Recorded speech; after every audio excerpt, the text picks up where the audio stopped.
is up, weather enthusiasts? I'm your host, Pat's Path Predictor. Let's get right into the weather. Alright, so here's the situation we have for you, ladies and gentlemen. We have quite a lot to talk about today. Tropical Storm Dexter has formed. It formed last night, as I was expecting.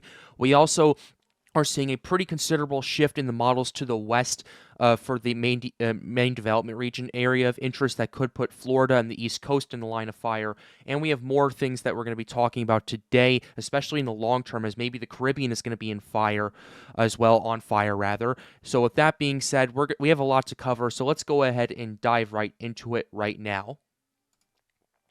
So starting off right here, first of all, this is the NHC website. We have Tropical Storm Dexter. We're going to go ahead and go over this briefly. We're going to be talking about what's going on with this.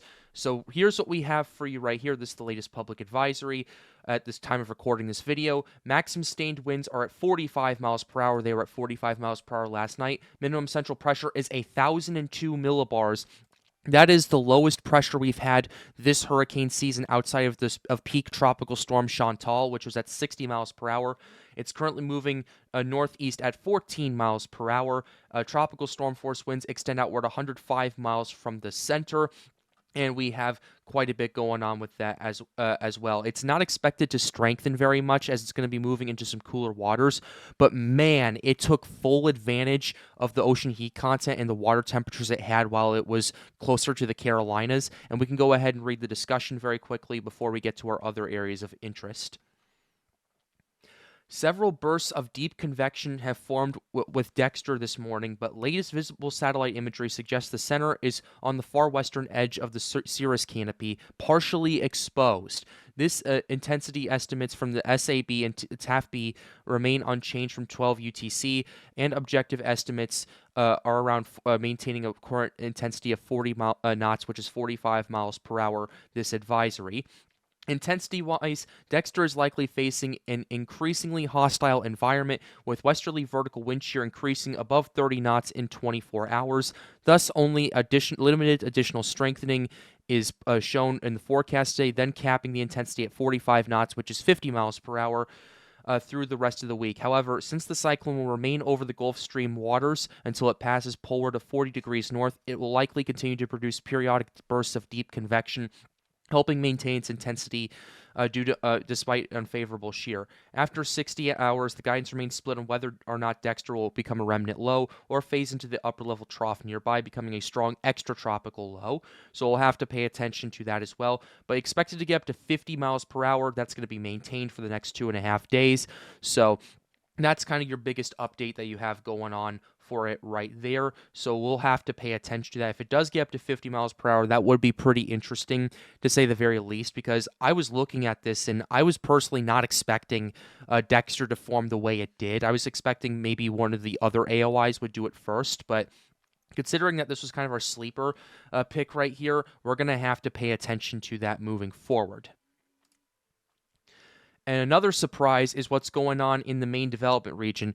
I wouldn't necessarily say it's a surprise, mainly because of just, it's tagged and all that stuff. What I am surprised about is this general shift over to the west we've seen in the models, and we'll show you that in a little bit. But let's go ahead and go over what the NHC has for this area of interest. A tropical wave moving off the west coast of Africa is currently producing limited shower activity.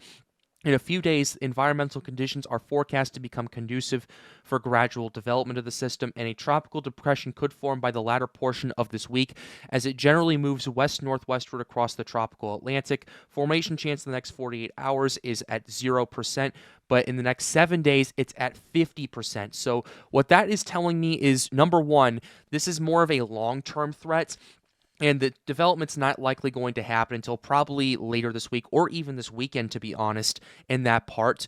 But also, another thing that I'm noting right here is if they're going 0-50 already and they're not looking at potential organization for another 4 or 5 days and then maybe development another 2 days afterward, that tells you just how confident the NHC is at this system developing. They just haven't increased the chances higher than 50% yet, mainly because they're trying to play it safe and go, okay, we have time on our side. What's going to happen right here? But ultimately, What you have in this scenario is basically a long-term threat that is highly confident that the models are calling for development. And yesterday's video, we were talking about this system staying out to sea. This AOI has shifted further and further to the west in the last couple of updates, and the models have really swung far to the left. In fact, we'll show you more models in a little bit, but I wanted to kind of tease that off and tee it off with that. But we have one other area of interest to talk about, so let's go ahead and go over there. This is our next area of interest right here. This is currently off the Carolina and Georgia coast right here that's been tagged. Some ensembles have picked up on this. This could be a potential sleeper system again, but here we go. A broad area of low pressure is forecast to develop in a couple of days a few hundred miles off the coast of the southeastern U.S. Some gradual development of the system is possible during the middle or latter portion of this week as the system drifts slowly westward or northwestward. 30% chance of formation in the next 7 days. It was at 20% yesterday, so confidence is slowly increasing on that front as the models continue to show more and more signs of development. But ultimately, we have a pretty active phase that's going to be happening in the Atlantic, and then we have potentially more after that, as we'll show you in some ensembles very quickly. We actually have potential Caribbean development happening as well. I've been talking to my tropical team at Storms United ad nauseum about all of these threats, so we're going to basically go over them and try to condense them down as much as we can in a 20-minute video because we have so much to talk about. But with that being said, let's go ahead and pull up the ensembles just to kind of show you the shifts as well as what we're potentially seeing in the next few days. So starting off right here with the ensembles, first of all, this is about a week out, but I have this out just for a couple of reasons. This is the 0Z for today. Number one, first thing we're going to do is show you just how much the European has shifted to the west, because there's a split in the models. The European wants this to stay out to sea and be stronger and develop quicker, but the GFS wants this to take its time and head towards the west, towards the east coast of the United States before starting to organize and develop. And considering that the European has been shifting over and over and over, I'm more inclined to believe that. In fact, I've been talking to quite a few people, to my tropical team in Storms United about this. What they're thinking is going to happen, and other meteorologists like Eric Webb and Andy Hazelton have been picking up on this as well, is the system is going to take its time to develop. They think the European is actually being too aggressive with development early, and basically that aggressiveness is kind of why you're seeing the system going out to sea, because typically when systems develop this early in the main development region, what you have is basically a bigger tendency for these stronger systems to get launched out to sea due to collapsing ridges, collapsing high pressure systems, steering currents not doing it, and it kind of that trough taking over and pulling those stronger systems towards each other. So that's kind of the main reason why we have systems that go out to sea and why the European is calling for this. They're calling for a stronger system early and then getting yanked out to sea. The GFS and other runs strongly disagree with this, because what we're noticing right here is we're noticing a high pressure system starting to build up in the next few days over New England, and because the system's going to remain relatively weak according to these other runs, it's just going to launch it further to the west, potentially towards the Greater Antilles, towards the Bahamas, towards Florida, and points north. So we're going to want to pay attention to that. But also, let's go ahead and even show you the shift compared to what we saw at the 12Z. This is what we had at 12Z yesterday. The runs were pretty much consistent on wanting this system to move to the northwest and mainly staying out to sea and not bothering anybody, while you had Dexter and you had this other area of interest over here really starting to take off over here. What do we have at the 0Z? Boom. A considerable shift to the west. And that considerable shift is only going to continue moving forward, because what we're looking at right here is we're looking at a stronger ridge than expected to be forecast, and we're also looking at kind of a bit the Europeans kind of delaying the development, the initial development that is, until it kind of gets closer to the Atlantic basin compared to the main development region. So that's kind of part of the reason why we're seeing this shift right here. But also, look at this area. Let's go ahead and zoom in on this, because this also could pose a pretty considerable threat to land right here. We're looking at a lot of ensembles off the East Coast right here of potentially a system spinning up, organizing, quickly intensifying, potentially up to hurricane strength, and then impacting anywhere from Florida to the Carolinas right here. And going back, let's go ahead and see when this originates. I know the NHC said a couple of days from now. Yeah, you're starting to see a few signals 48 hours from now, and then 72 hours from now, you're noticing more start flaring up, and then 4 days out, you're noticing them flaring up again, and now increasing in intensity as well. And then 5 days out, they really start to turn up, and then same with the 6-day forecast, then 7 days. Ultimately, what I'm looking at right here is a scenario where where we could see a pretty big surprise for much of the East Coast right here. And then you have the big MDR storm after that you're going to want to pay attention to. And I also have talked to my tropical team about this as well. This part of the Atlantic is notorious for rapid intensification storms, like unexpected rapid intensification as well, because what you have over there is 30 degrees Celsius or 86 degree Fahrenheit waters, as well as a lot of OHC because of the Gulf Stream. And then you're going to have a collapsing wind shear pattern like what I've been discussing over the last few days. So that's kind of your main show that you have right there. So you have, for those in the East Coast, you have a short-term threat and a long-term threat you're going to want to pay attention to. Another area I do want to watch with these ensembles is the Caribbean. Let's go ahead and zoom back out into the North Atlantic. And I want to go ahead and show you this. This is more of a long-term forecast, but about 8 days out, you're noticing more ensembles start getting tagged right here in the main development region, and they start heading due west towards the Caribbean. You have a stronger ridge set up as well that's going to support this, and then you're going to have more ensembles. You're seeing a huge amount of blips starting to fire up across much of the main development region, and by 10 days out, these really start to head towards the Caribbean and the Lesser Antilles, and it looks like based on what I've seen with the models and based on what I've seen in the long-term forecast, it's going to start organizing as in the MDR, continue to consolidate in the Caribbean, and then potentially really start to intensify as it moves through the northwestern Caribbean. Matter of fact, Alex Baller actually sent this to me sent this to me in our tropical chat right here that I'm going to go ahead and show you guys right now. This is the Europeans' 15-day forecast. And for this Caribbean system right here, you're noticing a lot of these ensembles blowing up. It takes its time to organize and consolidate, but in the long run, this potentially puts the Greater Antilles in the line of fire, the Jamaica in the line of fire, Mexico in the line of fire, the Gulf Coast in the line of fire. You are absolutely going to want to pay attention to what's happening in the next couple of weeks, because this hurricane season really just flipped a switch in the last couple of days, and there are indications that this is going to continue moving forward. So with that being said, let's go ahead and take a quick look at the modeling as well as some conditions, as well as go ahead and start with the models and then go from there. We'll go ahead and start. We have the GFS pulled up right here. We'll use the European first to kind of show you the split. Unfortunately, I wish Tropical Tidbits had the 0Z run right here, but unfortunately they don't. So I'll mainly use the 6E predominantly for the short-term threat off the East Coast, but then from then on out we'll use other models for the long-term threat. So here's what we have with the European. So starting in a couple of days, you have this system starting to potentially organize and develop off the coast of Florida, off the coast of the Bahamas. The operational run's kind of starting to pick up on it a little bit. It doesn't exactly have a closed low at this current point in time, according to the European, but the ensembles are really starting to scream about this, and the NHC has tagged this as an area of interest.